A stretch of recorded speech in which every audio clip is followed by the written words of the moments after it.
'tis the season. Good morning, everyone.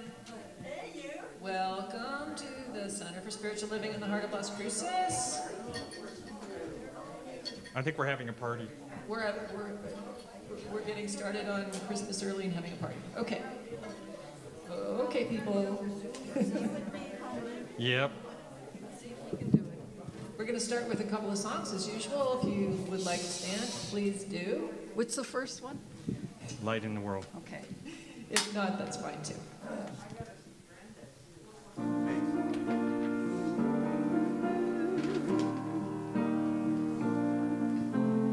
I am a light, I am a light, I am a light in this world. I am a light, I am a light, I am a light in this world. And I shine, and I shine, and I shine so bright.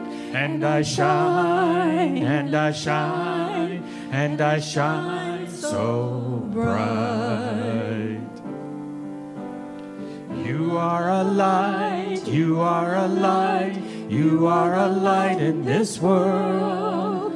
You are a light, you are a light, you are a light in this world. And you shine, and you shine, and you shine so bright. And you shine, and you shine, and you shine so bright.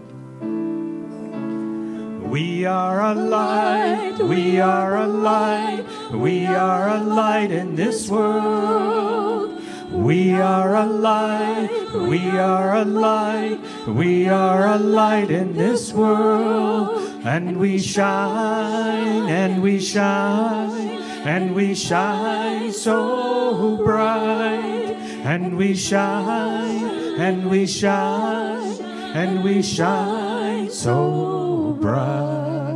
And we shine, and we shine, and we shine so bright. And we shine, and we shine, and we shine so bright.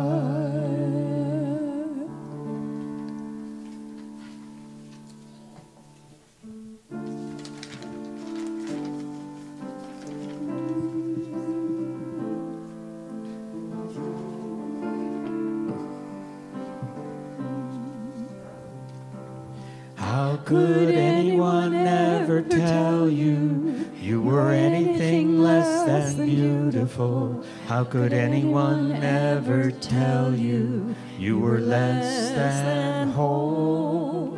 How could anyone fail to notice that your loving is a miracle? How deeply you're connected to my soul. How could anyone ever tell you you were anything less than beautiful? How could anyone ever tell you you were less than whole? How could anyone fail to notice that your loving is a miracle? How deeply you're connected to my soul. How could anyone ever tell you you were anything less than beautiful? How could anyone ever tell you you were less than whole? How could anyone fail to notice that your loving is a miracle? How deeply you're connected to my soul. How deeply you're connected to my soul.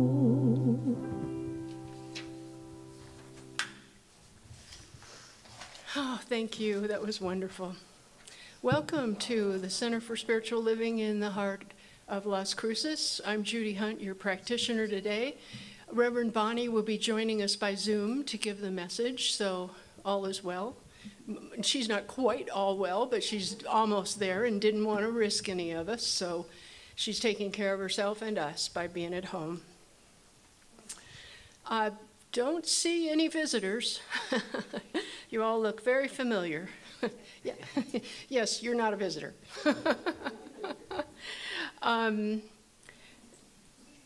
We're still having our free coat giveaway. A few coats went yesterday, so people are taking us up on that. And happy 46th birthday, CSL. The party's today after. I see some really good treats lining up, and Reverend Bonnie Allen Rice is going to lead us in a creative project. So that's going to be fun. Thank you, Janice and her elves, for all of our wonderful decorations. The place is looking wonderful. And thank you, Bob and me, for a great memorial yesterday. The place was really busy, and it was very well received, and it went real well. So it's wonderful to see us get back into full function. So next weekend we have lots of good stuff. That'll be the Will Tuttle weekend. So the concert in the evening at 6:30. And then he'll speak on Sunday and give a workshop after the service. So that should be very interesting. And Christmas Eve, we're doing Zoom-wise this time with 3 centers. So that'll be, and then so that's Christmas Eve. Do you know when it starts, Christmas Eve, Bob? Doesn't say here. 4:30? That sounds good. So tune in. It'll be in your newsletter with the button to push so you can join. And Christmas Day, we're not going to meet, but if you feel like coming to church, Unity is meeting at 10:30. So that's a nice option to have. I think I might be here. Also, we've got the wonderful World Day of Peace meditation. Our assigned time on December 31 is 5 a.m. So Bob and I will be here. And oh, good. See, we're going to be here. So yes, ma'am. Plus, we go out to breakfast afterwards. Right. It's very peaceful. Yeah, and yes, and it is super peaceful. And then we go out and have a party over breakfast. So, right. All of us praying for world peace in the same moment. So pretty powerful stuff. It's exactly what Ernest was talking about. Get us all going on the same vibe. And then January 1st, we will have a service and do the burning bowl ceremony. I love that one. You can let go of the past, and I just think it's very powerful. Oh, and we're hoping to burn our mortgage note at the same time, which would be awesome. So now, first, we believe in the power of prayer here at Central Spiritual Living. It's the thing we do the most. And you'll notice in the back of the chairs in front of you, there are prayer requests you can fill out. There are also gratitude cards, because we love to hear of how prayer's working in your life. And on Tuesdays then, we meet for prayer with 4 churches represented. And it is wonderfully powerful, and we are really happy to pray with you. So please, anything you're carrying that you want to let go, put that on a prayer request, and we will get right on it Tuesday. Also, if there's anything you're burdened with after service, there are 4 of us today available for a quick prayer on anything that you'd like to let go of today. So use us. That's what we trained for. So now it's time, Now it's time for song, silence, and prayer.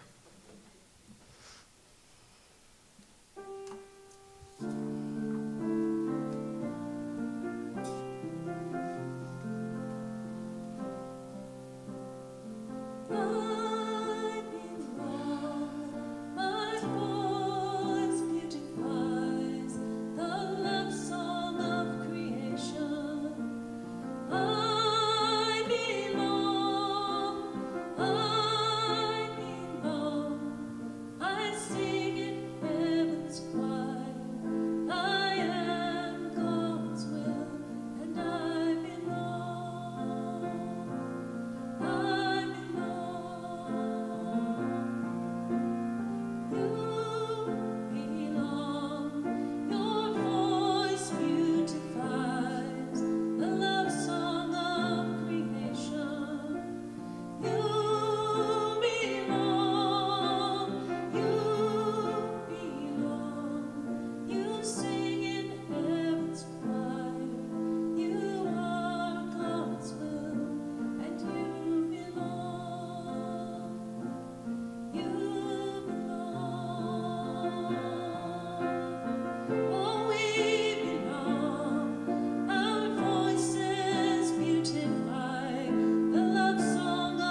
Indeed, we belong. You can feel it right here.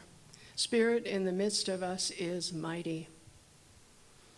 And we rejoice in this day where we are free and peaceful to enjoy this time together, to really feel the belonging, to feel Spirit moving in and through us, and know that we are exactly in the right place with exactly the right message coming, that really all is well in Spirit, and that we can trust that and know that at all times. I'm so grateful, and so it is. Our reading today is today's message from our magazine, The Science of Mind, which I love.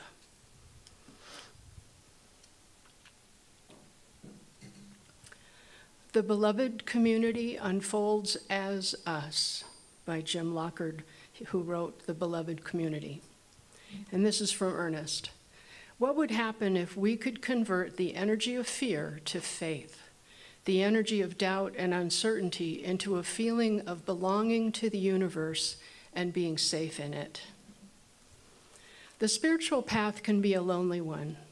I once spent 20 years in my quest for community until I stumbled into a Center for Spiritual Living in Kelowna, Canada.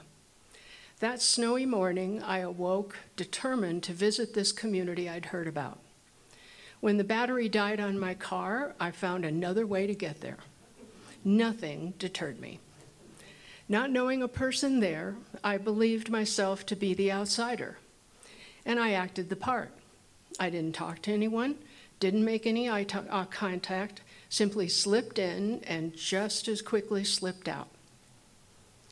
And yet something struck me as I listened each week to the talks, and I realized I wasn't an outsider here. While I didn't know anyone, I felt I knew the soul of everyone as expressed in this space. And in that awareness, I cracked open, right there in the seat.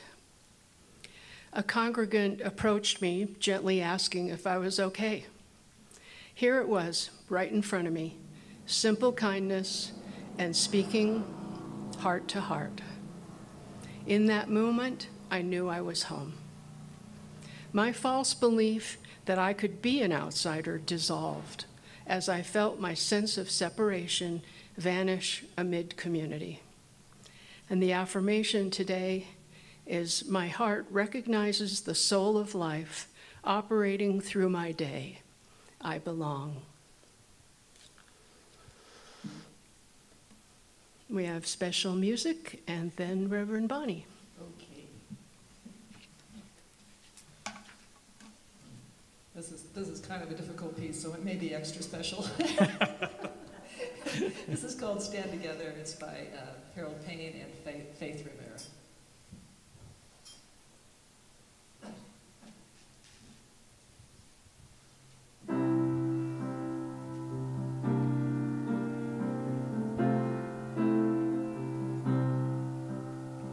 Something great is happening, love is taking hold and it won't let go of us now, yeah. Something here is calling us forward, upward motion, where drops in one ocean roll on. Will you rise up with me today? Lift up your voice and boldly say, We are the ones we've been waiting for. Live the dream of the highest calling, be the hope of a new day dawning. We're the ones who can make a difference. Let's stand together. Share your gifts with a world that's waiting for a change that we're all creating. It's a moment for our greatness. Let's stand together now. whoa, Oh, yeah.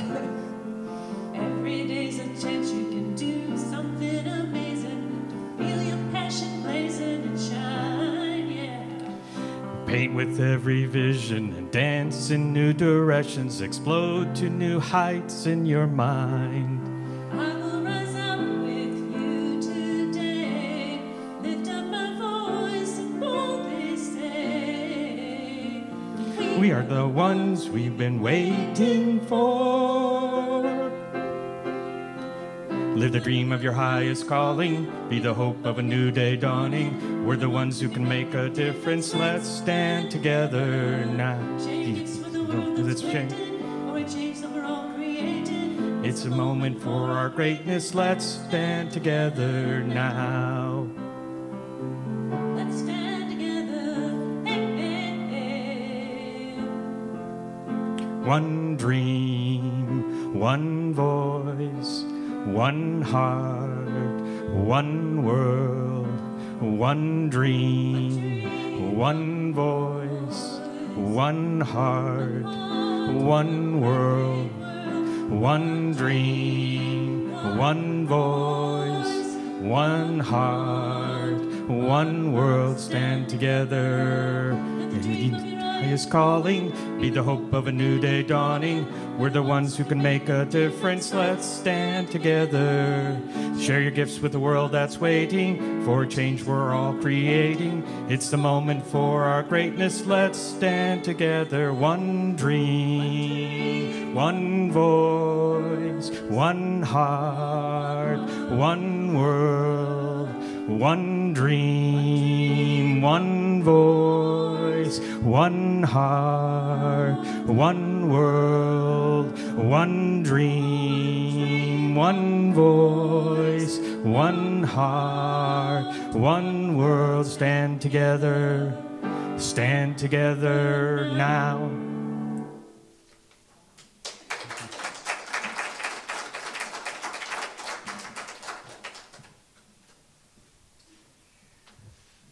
Thank you. Good morning, everyone. I hope that you can hear me and that this is coming through.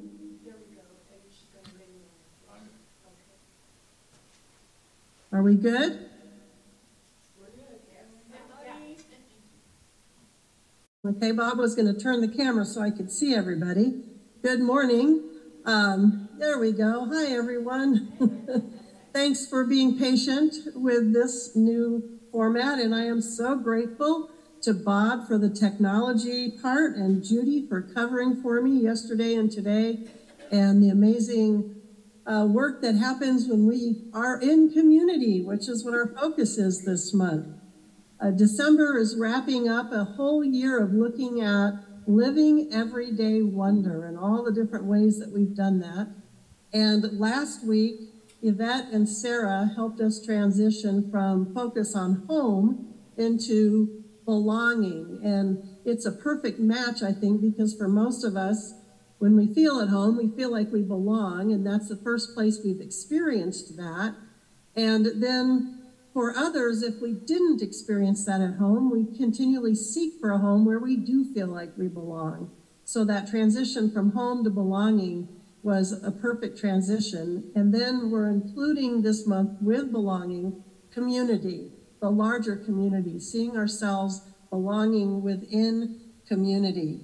Last week, Yvette shared a quote from Brene Brown. True belonging doesn't require that we change who we are. It requires that we be who we are. And the take home from our focus on home was that feeling of home starts within us. And that feeling of belonging starts within us as well. That we discover who we are and we have that sense of belonging, and it comes from that place within us. And as we learned from Dorothy in The Wizard of Oz, it's been with us all along. We've had it there all along. We just need to discover it. And so it's a natural progression from the home within to the home around us to that community that our home is within. And so this month, also the month of December, many communities are looking at the Christmas story, what we call the Christmas story. And I wouldn't be bringing it up except that I think that the Christmas story also includes some interesting aspects to community and belonging. As the story goes, Mary was pregnant. She was riding into Bethlehem on a donkey, and she had a man with her who was willing to be the father of her child, and they were looking for a place to stay. And as they went from inn to inn, they were continually told there's no room at the inn. And eventually they were given the option of sleeping and bedding down in the place where the animals stayed, in the stable. And I thought, well, I'm not sure historically what really happened and when. I'm not sure how they felt about it. I don't know how normal it was for people to bed down with the animals or not. I don't know any of that. But what I do know is that for me, there's nothing that says you don't belong, like there's no room at the inn. There's no room for you. Your kind aren't welcome here. You need to use the back entrance. You can sleep with the animals, not with the humans. And so I thought about how that might have felt if that was the impact, if that's what was happening for them in that experience. And then I thought about the fact that the rest of the story goes, Mary ended up giving birth in that stable where the animals were. So despite what was going on around them, Jesus was born. And Jesus has come to symbolize what we call the Christ consciousness, to be the embodiment of the Christ consciousness. So what that said to me is that the Christ consciousness, this entity that we knew as Jesus, was born regardless of the circumstances, regardless of whether he belonged or they belonged or not, regardless of what was going on around them in less than ideal surroundings. And that says to me that our true nature, that Christ consciousness within us, is a force to be reckoned with, that it's going to be born irregardless of what we were birthed into, to the circumstances that we were born into. That Christ consciousness within us is there to be born and revealed no matter what the outer circumstances might be. And so as the story continues, Jesus grows up, he travels all over, he learns from many different teachers, he studies all different kinds of things, and his true nature becomes revealed. And so we see that from within him comes this outer essence that moves from inside out, and it didn't matter the conditions that he was born into. But before I move into this idea more deeply that it is already within us, this sense of belonging, this fact that we have within us what makes it that we belong, I want to look a little more at what happens when we don't feel like we belong. I've been sharing with you from this book, Anchored, quite a bit. And in here, she's talking about the different levels that we can feel at. And the base level, that dorsal level, when we're in that space of fight or flight, she said we feel like we don't belong. And it made sense to me because if we're in a space where we feel like we don't belong, then of course we're like, I got to get out of here. That's when that flight mechanism, I don't belong, I need to leave, I've got to go. And she said to pay attention to those times when you feel like you don't belong. Pay attention to what triggers that feeling of, I've got to get out of here, I don't fit in here. And see what's happening inside of you when that happens, when you get that feeling. What triggers that sense of, I don't belong, there's no room at the inn here, I need to get going. Now, I will say, looking at humankind in our communities, I know that humans tend to create divisions between ourselves. We have differentiations and we create clubs or groups where this group is wanted, this group is welcoming, and this group is, we don't want them. You know, there's ways that we've separated ourselves out and grouped ourselves on what I would call human-created delineations. And that is a place where you might actually feel like you don't belong. Maybe you're not a part of that group. And so I started contemplating, what's the difference between being wanted and belonging? And I think that sense of belonging is something that is the truth of our nature. We belong because we are God expressing in the world, because we are one with everyone. Belonging is our true nature. And humans create situations where sometimes we don't feel wanted. And then I realized that that's true, humans do that. What I want to focus on, though, is when we create in our own minds stories about what's going on around us that create that sense of I'm not wanted. When we're telling ourselves stories that separate us from others and make us feel like we don't belong. And that's something else in this book, Anchored, that she talks about. What are the stories that you're telling yourself? So again, paying attention this month to when you might feel like you don't belong. Look at what the story is that you're telling yourself around the situation that you're in. Is there something that you're telling yourself that's creating a deeper sense of, I don't belong here, I need to get out of here? In this book, she encourages us to listen to those stories and then change one word or two words in the story that might lift you out of that place of feeling a need to run to a place of going, okay, I feel a little better. And then maybe another word can change and lifting a little higher. She also has a method of helping you regulate, as she calls it, moving out of that sense of fight or flight, like I don't belong here, by following your breath and sighing. She said sighing is a natural way that our body re-regulates. So you take a deep breath in and sigh it out. And when you do that, she said, you'll help to regulate yourself out of fight or flight, up a little higher to where you can feel a little more comfortable. So she gives these tools as ways to work with what happens when we're triggered into feeling like we don't belong. Well, I was sharing these ideas with another minister friend of mine, and she said she had been talking about the same concept with somebody else, and she believed that we have like three main stories that we tell ourselves throughout our life that reinforces these feelings of I don't belong here. She said she knew for herself she had three kind of main ideas that every time she didn't feel like she belonged, it was one of those three stories she was telling herself in that situation that most likely wasn't even true. So I encourage you again, think about the stories. Are there some stories that are recurring in your life? You get into a situation, you start to feel you don't belong, and it's the same story that you're hearing yourself tell yourself. So I started thinking for myself, and some of those stories that I've had, I'm not wanted was one. I'm too intense for people. I don't know how to have fun, those kind of stories. Other stories, I'm too old, I'm too poor, I grew up on the wrong side of the tracks, I don't have enough education. Whatever those stories might be, what are you telling yourself that creates a sense of separation instead of a sense of belonging? And pay attention to what those stories are and how we might change just a little word in them.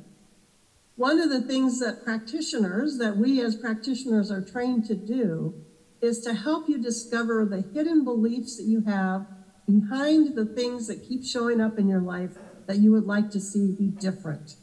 And those things that we call hidden beliefs could also be called those stories that we tell ourselves. And so I encourage you to work with a practitioner if you want to discover what those are and see ways to bring about change. Now, one of the things I know we tend to do as practitioners is here's the story, so we go, what's the 100-degree difference? What's way over here, the complete opposite? And this is what we're aiming for. But in the book Anchored, she's suggesting making one word change, just a slight change to move us out of this place. And then another little change, and another little change till we get comfortable getting all the way over to a complete change.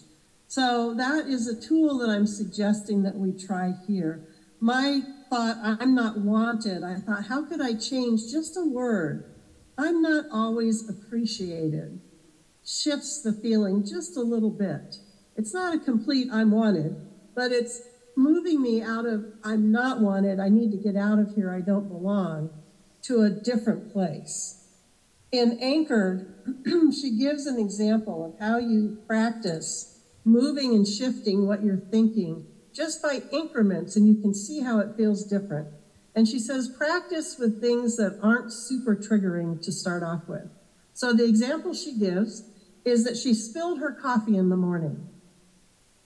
And she decided to take herself through the 3 different levels of how she might feel after she spilled her coffee. So the first one was what she calls dorsal disconnect, the lower one. And she said, the story is, it's not worth even trying. So you spilled your coffee. I don't even belong on the planet. It's not even worth trying. That feeling. Then she's shifting those words up just a little bit to what she's calling the sympathetic mobilization level.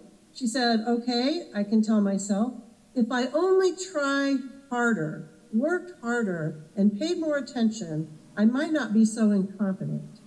So she's still not being 100% nice to herself, but she's moved a little bit out of, it's just not worth it at all. And then she moved into, what could I say? How could I see this through the ventral regulation, the higher level? What would that story look like? And that story shifted to, it's just an accident, not an omen about the rest of my day. So she moved from, it's just not even worth trying, got herself to, it's just an accident. It's not going to be the way the rest of my whole day is going to go. So here are some steps that show us how when we change our thinking, we can change our experience. We're taking ourselves from that place where we feel like we don't belong, we don't even need to be on the planet, to wait a minute, here I am, I can connect, I belong, life is going to be okay. And as we do that, we work with ourselves to bring ourselves a little higher in our thinking. She gives another phrase that you can use. This is another tool. She said, you can say, I am so blank, you fill in the blank, I could blank. I am so blank, I could blank. So here are some examples. I am so tired I could give up.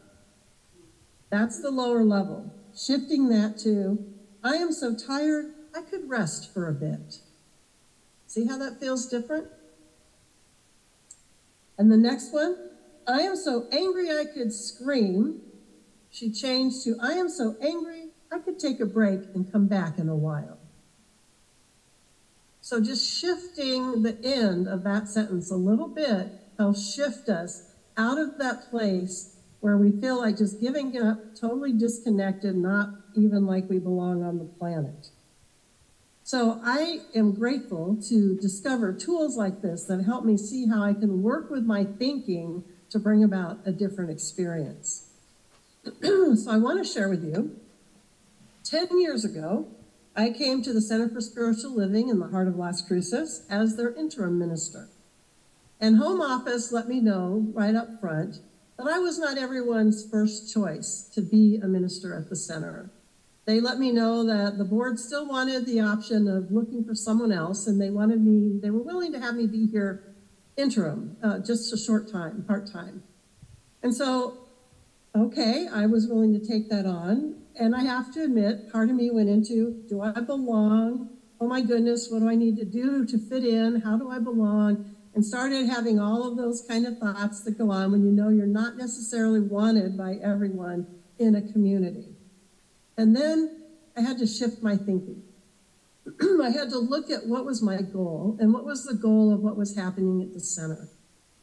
And I shifted to this idea that right then, I believed love was what everybody needed to experience. Holmes said love is the greatest healing power in the universe. And so I was like, okay, God, love, move through me. Let's just bring love into the community and see what happens. Let's just make that the focus. And I found another Brené Brown quote on belonging when I was looking at them this week, and it said, true belonging has no bunkers. We have to step out from behind the barricades of self-preservation and brave the wild. And I think that's what it felt like. It feels like when you cross over into lines where you're not always 100% sure you're wanted, but you know that you belong on a deeper level where there is unity and oneness. And so I had to step out of what felt cozy and safe and brave the wilds. This was a new job. This was a new experience. I had never been a minister in a center before. I was newly graduated, so this was definitely stepping out into the wilds. Now, as the years have gone by, I learned some more about how it is that we might work between communities, how it is we might venture into places where we're not always sure we're wanted. From this woman, I shared her book before, See No Stranger, Valerie Carr. And if you didn't read it before, I highly recommend reading it now. She had to work, she didn't have to, she chose to work with trying to find ways that she could bring her community that were Sikhs into places and work with places that had clearly not wanted them as part of the community.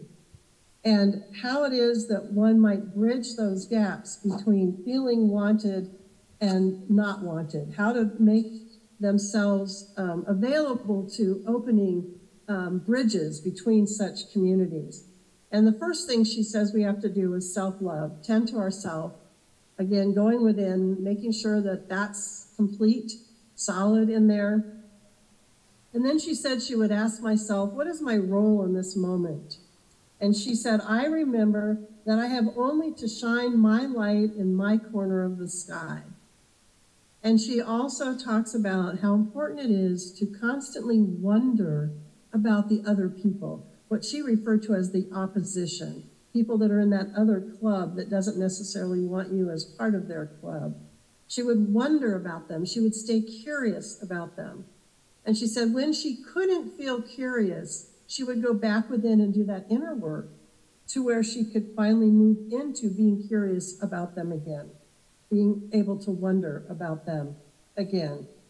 And then she also practiced listening, and listening deeply to what people in the other groups had to say.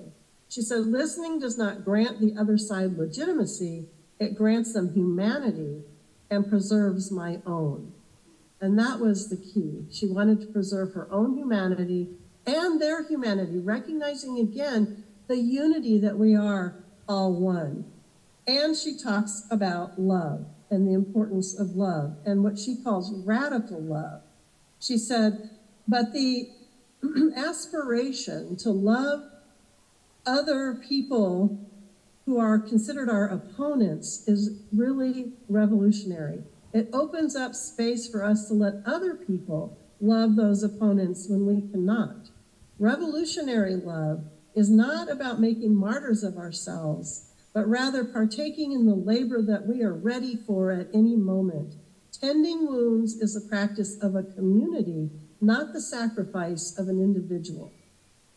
And I like that. Again, this idea of radical love, bringing love into a community, allowing wounds to be healed, allowing ourselves to open to healing, and remembering that we do that in community with each other.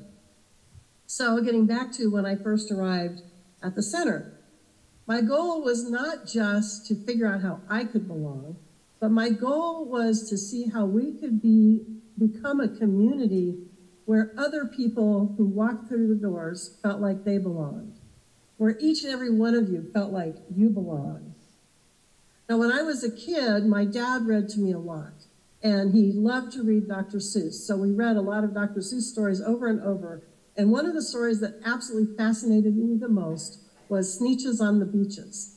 And in that story, the Sneetches, some of them were born with stars on their bellies, and some were born without stars. And the ones with the stars on their bellies thought they were better than the ones without stars. And they would have parties, and they wouldn't invite the ones without the stars.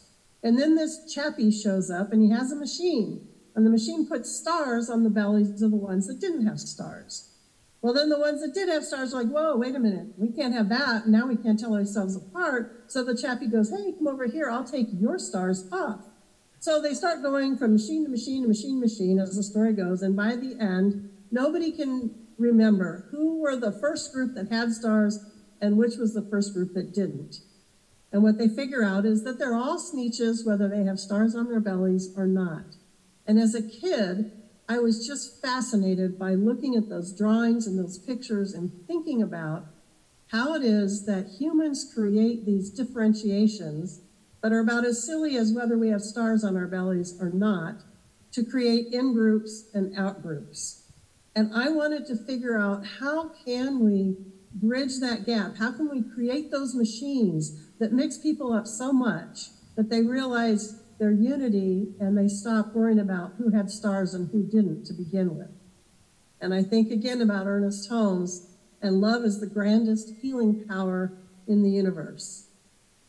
And so at this time of year, as we're thinking about the birth of Christ consciousness in the world, I was questioning, how is it that Christ consciousness can get birthed into our collective consciousness? How can we birth it out into the greater community so that there's a greater sense of belonging? And I had hoped at this point to ask some of you what makes you feel like you belong. So if somebody is close to a mic and can just repeat what other people are saying into the mic up there, that would be helpful. Just a few words. What helps you all feel like you belong? Thank you, Judy. In a community, what gives you that sense of belonging?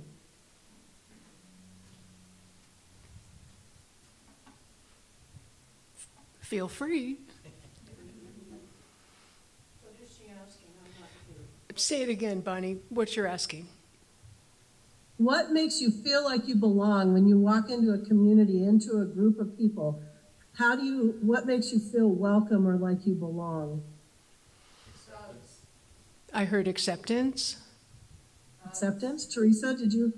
I see. Yeah, I think, when I walk in, I remember when I walked into the center, that people included me in their conversations, whether they know me or not. Mm-hmm. And I heard hugs. Hugs? Eye contact and a smile. Eye contact and a smile. More than it's nice to meet you, they are sincere and ask more about you. More than just nice to meet you, they're sincere and ask about you. Nice. Great. Thank you. Thank you, Judy. In the Science of Mind magazine this month, there's an article called Rediscovering the Unity in Community. And if you look at that word community, I'm trying to get community, there it is. See how unity is at the end of the word? His whole point is discovering unity within community and how to lead with unity inside a community. And he talks about how you can walk into a room and you can feel as if everyone is watching you, unwilling to speak to you, and their stares blatantly state that you're not welcome. Or you can walk into a room where they've created a culture that welcomes everyone, regardless of the differences they bring, where they can carve out a space where people can thrive, flourish, be their authentic selves without feeling judged or how they might show up. So all those things that you said, hugs, eye contact, speaking to people, talking to them, to find out a little more about them, all of that is how we create unity within our community, how we allow ourselves to lead with that idea of unity, that we are one with everyone who walks through the door. And when I was putting this together, I became aware of what happened up at UNM between our two football teams, between NMSU and UNM's football teams. There was, if you didn't hear about it, there was a shooting between the two teams, and some players died. And I was reading this thinking, how do we foster this level of competition between teams that leads to the level where people end up killing each other? How is it possible within one state? I didn't even know there was anything called the Battle of I-25 or the Rio Grande rivalry until I looked into this. And I thought, but we're all New Mexicans. We're all part of New Mexico. We're all part of the United States. We're all part of the world. We're all human beings. How is it that we foster that level of competition? And then it was also brought to my attention what happened at Club Q. And once again, a group of people were targeted because they were different and killed, like they didn't deserve to exist on this planet. And so, again, I ponder what it is that we humans do and why, when we create these groups of this group is okay and this group isn't, the sneetches with stars and the ones without. And I just keep asking myself, can't we play competitive games and still remember our oneness and remember our unity as a human race, as part of New Mexico even? Can't we vote our consciousness and remember our oneness across the aisle? Can't we create community here? Can we create community right within the walls there at the center, where we lead with unity, remembering our oneness, allowing the circumstances of people's birth to morph into belonging within a larger community? That those circumstances are just the outer circumstances, and that belonging is the truth of who we are. I've been reading another book here called Articulations by Jeff Brown, and he talks about two kinds of families. And he said there are two ways to understand family. One is through the survivalist lens. Families are the ones you're born to. You bond together through thick and thin, you endure each other, you have each other's backs, you don't fall too far from the tree. If necessary, you hold yourself back so as not to leave anyone behind. The other idea of family is rooted in a more authentic perspective. Family are those that reflect where you are on your journey. People of soulnificence, soul family. You bond together on the basis of shared residence.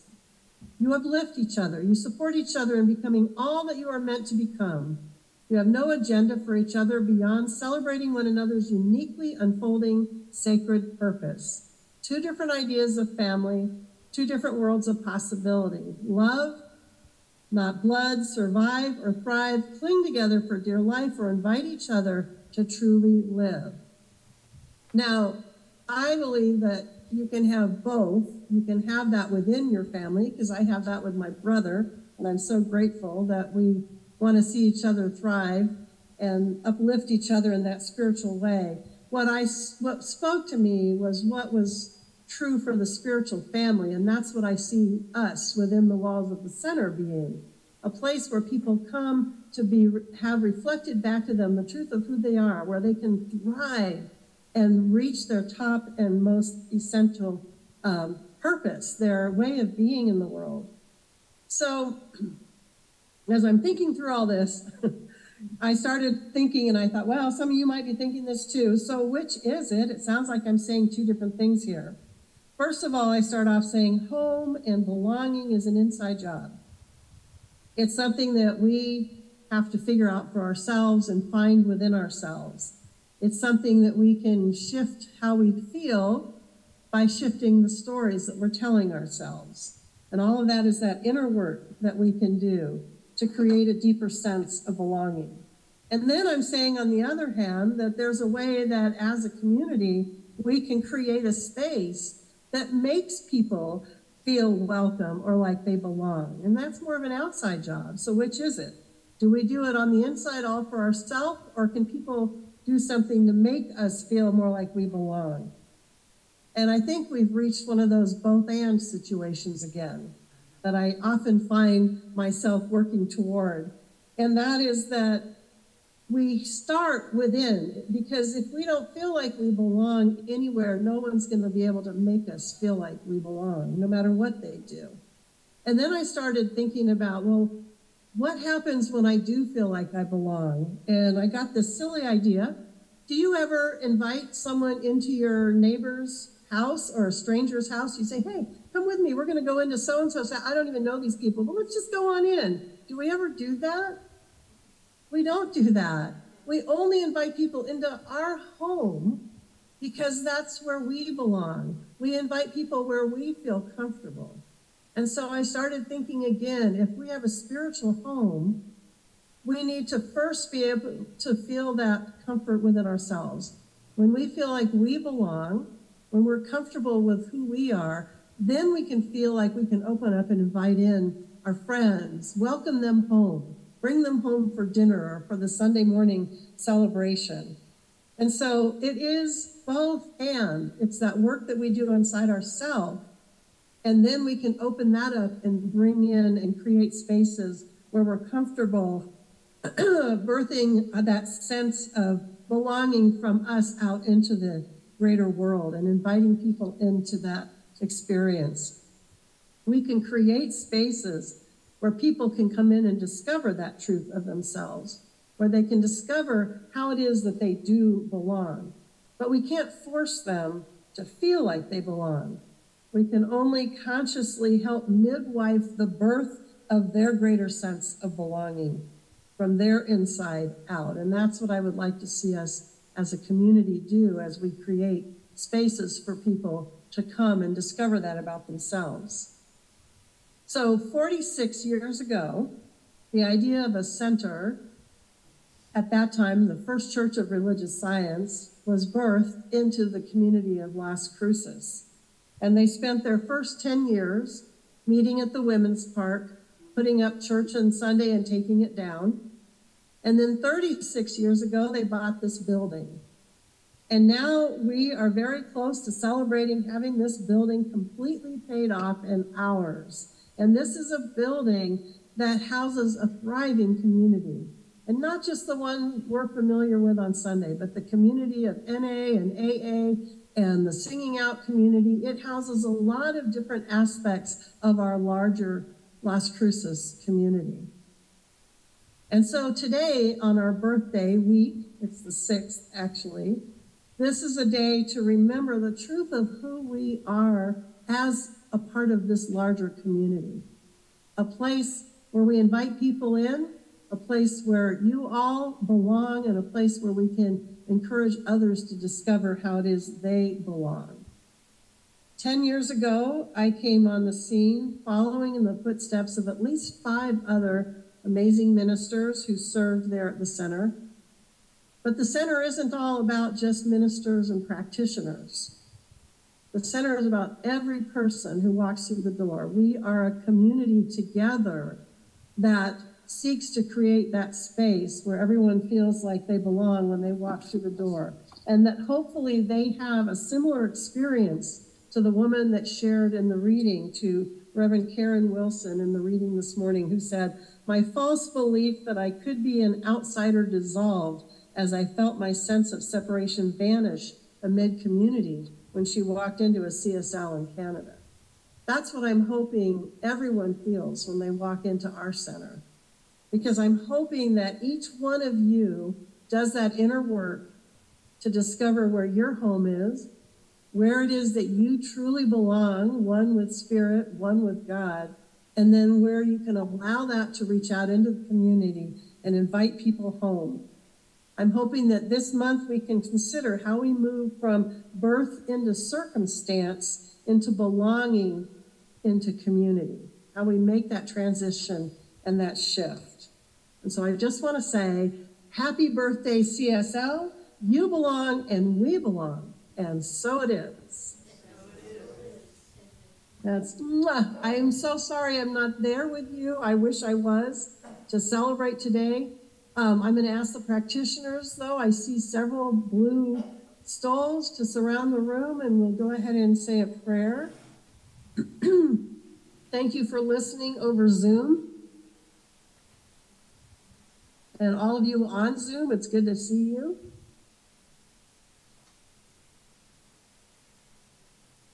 And I see another minister too. Thank you, Bonnie Allen Rice, for being there and helping celebrate with creativity after the service.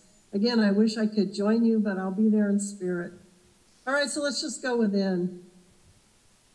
Centering into that space, our heart space, where we've discovered home last month and where we feel and deepen in our sense of belonging.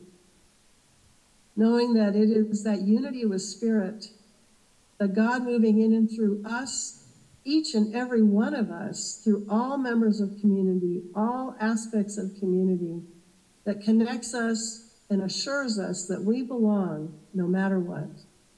And so we open our hearts and our minds to shifting our thinking and the stories that we tell so that we feel a deepening in our sense of belonging.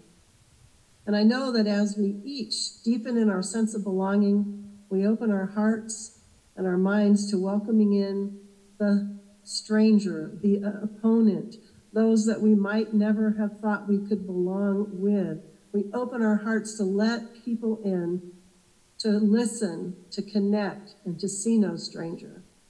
I know that this is the work we are here to do. This is the gift that this center brings to the larger Las Cruces, a place where we can bridge the gap with full awareness that we are all one.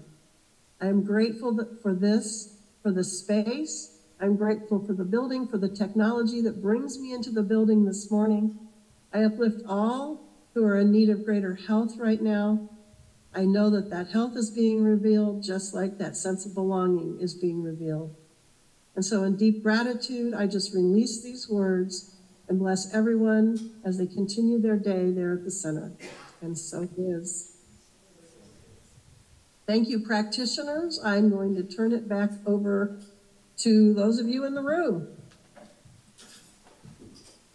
The time we think about giving back, and we don't pass the plate anymore. The plate is back there and at that door too.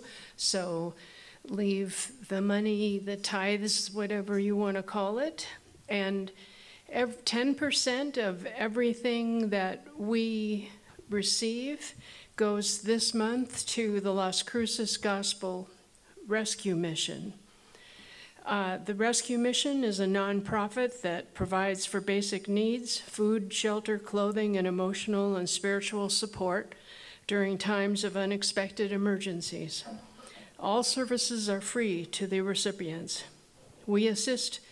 They say, we assist people who have no place to turn and find themselves homeless. In addition to providing food, shelter, clothing, and showers, the Rescue Mission helps people in need of emotional support and spiritual support by providing volunteer opportunities, encouragement, and time for people to gain confidence, direction, and a foundation to get back on their feet. Also, if you're buying from Amazon this year, which I bet we mostly all are, you can use Smile Amazon. 0.5% comes to the center. So someone different than me could explain how to do that, but it sounds like a great thing. Smile.amazon.com. See, that's how much I know about it. You have to pick Center for Spiritual Living, Las Cruces. That's the recipient. That's the important part. Okay, got that? Good. I have someone else do Amazon shopping for me. That's how clever I am. So please join me as we affirm our blessing on the screen. Divine love through me blesses and multiplies all that I have, all that I give, and all that I receive. Thank you, God and me. And so it is. I am so blessed, I am so blessed, I am so grateful for all that I have. I am so blessed, I am so blessed, I am so grateful, I am so blessed. I am so blessed, I am so blessed, I am so grateful for all that I have. I am so blessed, I am so blessed, I am so grateful, I am so blessed, I am so grateful, I am so blessed. And remember, there's practitioners available for you after service. And are we doing the peace song, Sarah? Okay, we're doing our usual. So if you can stand if you want to.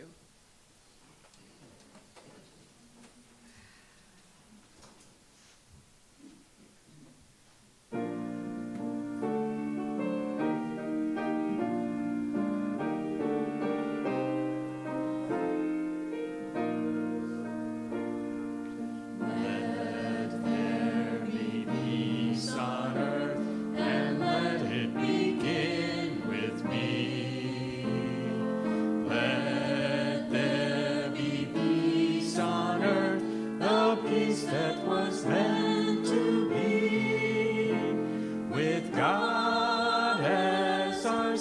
shelter.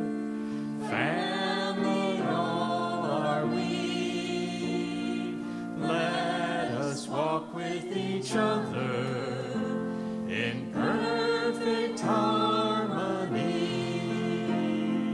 Let peace begin with me.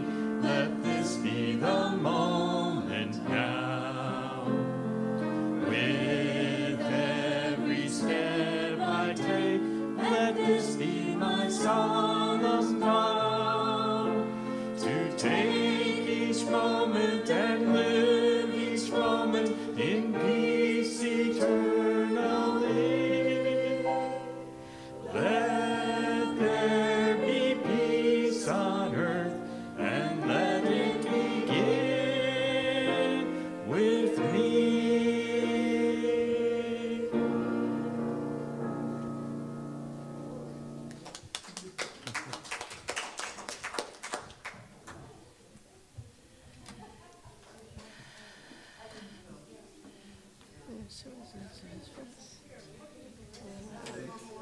Oh.